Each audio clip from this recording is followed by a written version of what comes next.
Hello guys, update lang po para sa hamon na debate ng The Revealers ng Iglesia ni Cristo.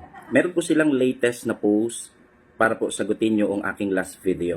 Ayon sa kanilang post is payag na po sila na pumasok po sa live po namin. Ibig sabihin yun pong mga inilatag ko na kanila pong ikinol ay handa na po nilang harapin at pagbigyan tayo sa atin pong inilatag. Ayan. Sa katotohanan, kung hindi nyo lang kasi binago yung ating napagkasunduan at yung ikinol po ninyo na mga inilatag ko, di sana hindi na tayo humaba at nagkaroon na tayo ng debate. So dahil nakikita naman natin na gusto po ninyo na magkaroon ng debate sa pagitan po natin, ay sana maramdaman nyo rin po na sa side namin is gusto rin po namin magkaroon ng debate sa pagitan po ninyo. Kaya po walang pagdadahilan po dito, inayos lang po natin o itinama lang po natin para magkaroon ng maayos at kapaki-pakinabang na diskusyon. Ayan. So dahil call daw sila sa lahat ng ating mga inilatag, sa huling pagkakataon, uulitin po natin yung pong napagkasunduan na ikinol po ninyo. Kung mag-a-agree po kayo dito, dahil ito namang inilatag ko ay fair po ito both side, wala pong panglalamang po dito, ay magkakaroon po tayo ng debate. In fact, sa Sunday po, na ang date po is February 18, ay plano po namin na kumontak po sa The Revealers, siguro po mga 7 or 8 p.m. Actually, matagal ko na talaga dapat na ginawa ito kung hindi lamang po binabago ng The Revealers yung kanilang sinang-ayunan na atin pong mga inilatag. Sapagkat meron na akong previous na post na tayo ay kokontak na sa The Revealers pero medyo umurong kasi po sila ay binago po nila yung kanilang statement. Pinalalabas po ninyo na pinahahaba po natin ito pero sa katotohanan kung hindi po nyo binabago yung ating napagkasunduan, nagplano na po ako na kumontak sana. Pero dahil hindi po naging malinaw yung pagsang-ayon sa atin pong inilatag, ay naantala po ng kaunti.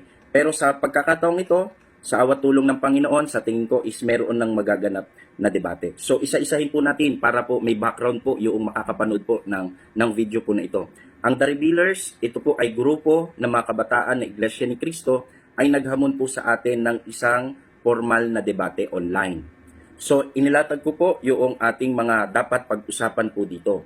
Una, dahil ang hinahamon po ninyo ay on-cam dumibate, syempre hindi na kailangang i-request. Initiative nyo dapat na on-cam din ang debate, hindi po off-cam.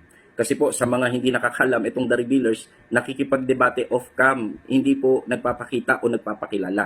Pero dahil ang hinahamon po ninyo ay on-cam dumibate, open camera, initiative nyo dapat na magpakita po kayo sa camera. Pero po, lilinawin po natin yung bagay na ito kasi hindi ho kami ipinanganak kahapon. Baka kasi kasahan po ninyo yung open camera.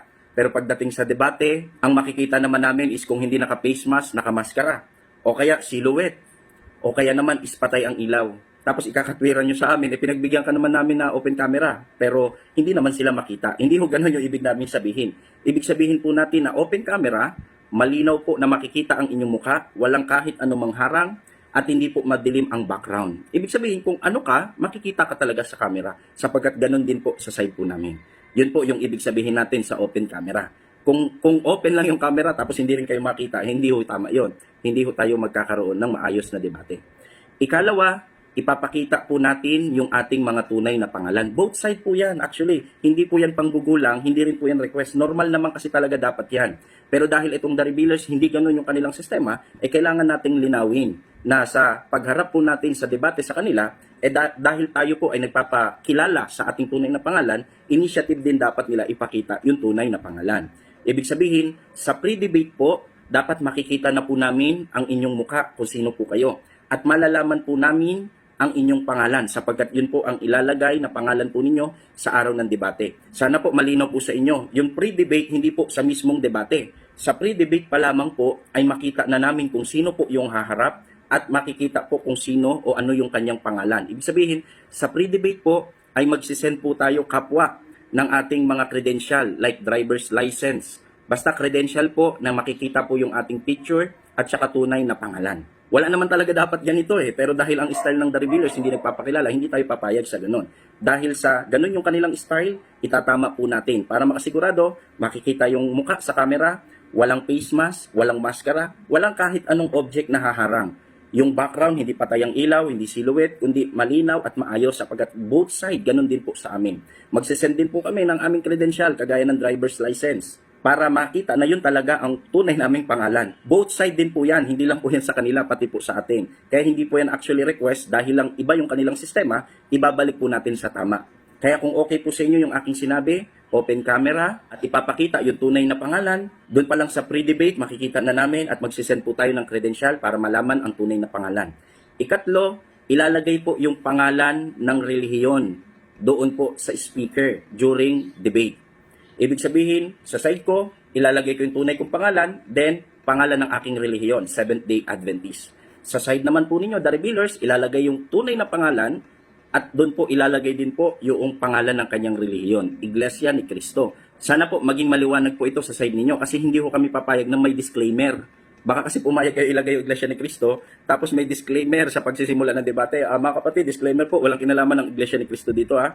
Hindi ho ganon. Huwag niyo hong ilalabas yung relihiyon ninyo kasi yung paksa po na pag-uusapan po natin, gaya ng aking nabanggit, nilatag na paksa na ikinol po ninyo, ito po ay related na paksa may kinalaman sa doktrina ng Iglesia ni Cristo. Ibig sabihin, dahil tatayo kayo sa panig ng doktrina ng Iglesia ni Cristo, wala pong disclaimer. Kailangan po matino yung usapan. Tatayo kayo bilang isang Iglesia ni Cristo, wala hong disclaimer na kahit ano. Kundi bilang isang Iglesia ni Cristo, tatayo po kayo sa laban. Sa side po namin, wala rin hong disclaimer. Ako po, si Ray, disclaimer lang po, walang kinalaman ng Seventh-day Adventist dito. Wala rin ho kaming ganon. Ibig sabihin, both side, fair po ito.